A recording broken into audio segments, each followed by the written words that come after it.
There's an interesting new piece to the Joe Rogan vaccine COVID controversy that I want to talk about. And it's sort of a common endpoint that often takes place when someone makes a bunch of statements or allows statements to be made.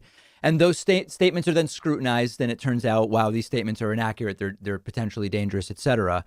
There's this common refrain, which is some version of nobody should really be listening to me about this topic anyway. And that's where Joe Rogan has reportedly landed, saying taking advice from him on vaccines isn't a smart thing to do. And while it might be funny, and it's certainly true, a lot of the problem comes from this sort of like moral hazard type scenario, although moral hazard is not the exact word for it, but some will know what I mean, where those who need to be told that it's not smart to take their advice on X are people not smart enough to realize that.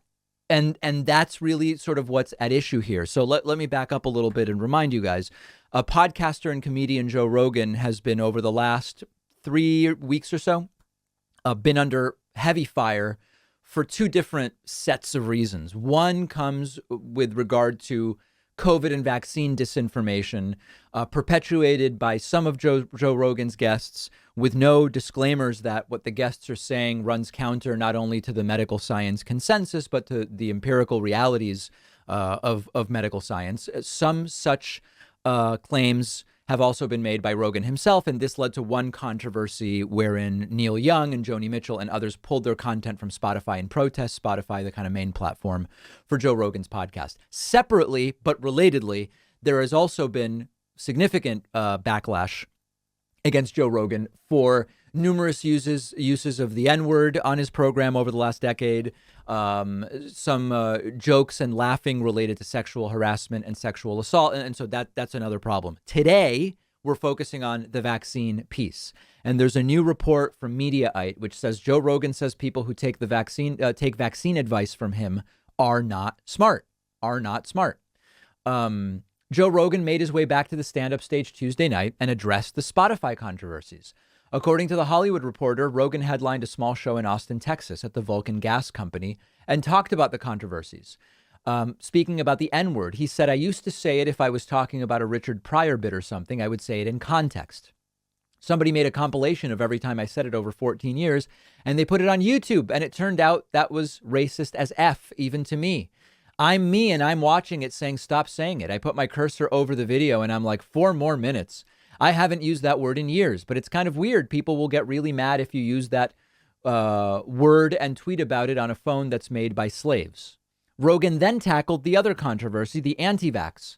He says, "I talk S for a living. That's why this is so baffling. If you're taking vaccine advice from me, is that really my fault? What dumb S were you about to do when my stupid idea sounded better? You know that dude who made people eat animal penises on TV?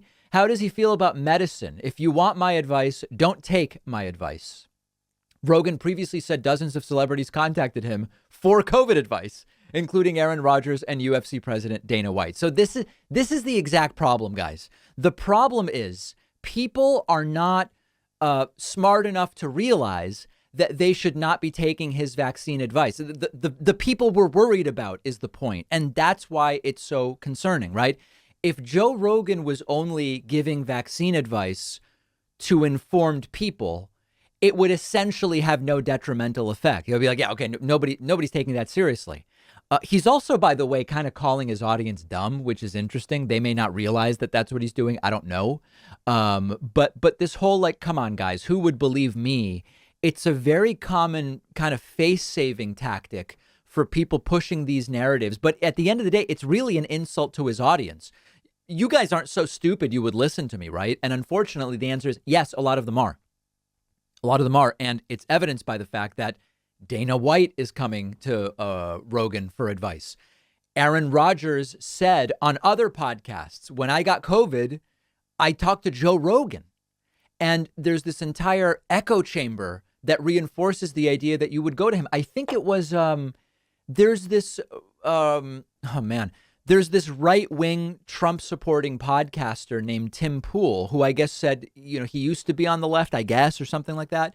And when Tim Pool got COVID, he said he called Rogan. So it's not, it's not only that Rogan needs to let the audience know, I guess, it's not you're not smart if you listen to me on this. There's other people who are then saying, I'm also going to Rogan for advice on this stuff. And that's why it's so concerning. Now, the fallback of saying your audience is stupid for listening to you, it's interesting for sure. I don't know I'm not sure what it suggests about what Joe Rogan thinks about his own audience.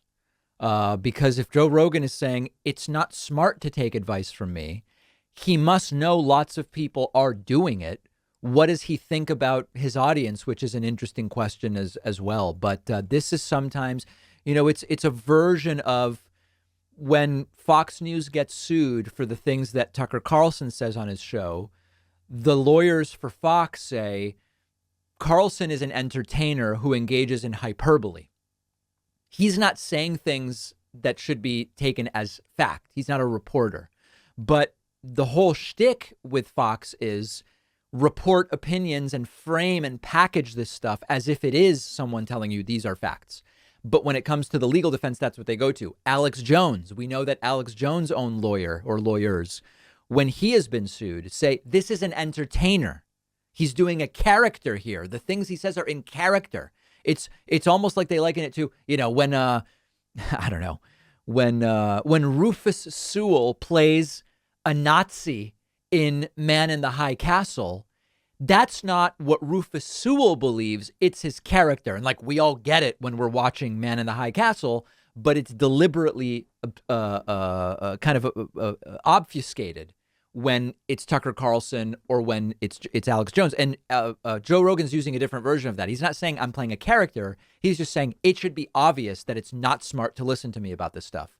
But it's not obvious to the very people who are actually going to listen and say, oh, ivermectin or no vaccines or whatever the case may be. So a common refrain that often kind of comes at the end of these controversies. And it seems that that's sort of where Joe Rogan has landed.